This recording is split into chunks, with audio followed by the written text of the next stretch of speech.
সংক্ষিপ্ত আকারে জাসাসের সংগ্রামী সাধারণ সম্পাদক সাবেক ছাত্রনেতা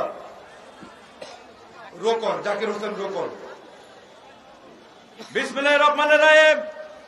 সংগ্রামী সাথী ও বন্ধুগণ, আজকে বিশ্ব মা দিবসে গণতন্ত্রের মা দেশনেত্রী বেগম খালেদা জিয়ার মুক্তির দাবিতে ঢাকা মহানগর দক্ষিণ বিএনপির আজকের এই প্রতিবাদ সমাবেশের সংগ্রামী সভাপতি, ঢাকা সাবেক ডেপুটি মেয়র, বিএনপি চেয়ারপারসনের উপদেষ্টা পরিষদের অন্যতম সদস্য বীর মুক্তিযোদ্ধা জনাব আব্দুল সালাম, উপস্থিত আছেন আজকের প্রধান অতিথি, রাজপথে যে বারবার রক্ত ঝরিয়েছেন আন্দোলন সংগ্রামে বিএনপি স্থায়ী কমিটির অন্যতম সদস্য বাবু গয়েশ্বর চন্দ্র রায়, উপস্থিত আছেন দেশনেত্রী বেগম খালেদা জিয়া, দেশনায়ক জনাব তারেক রহমানের সিপাহ সালার, বিএনপি সিনিয়র যুগ্ম মহাসচিব অ্যাডভোকেট রুহুল কবির রিজভী সহ জাতীয় নেতৃবৃন্দ, আমার জাসাসের নেতৃবৃন্দ, জাসাস মহানগর দক্ষিণের নেতৃবৃন্দ, আসসালামু আলাইকুম।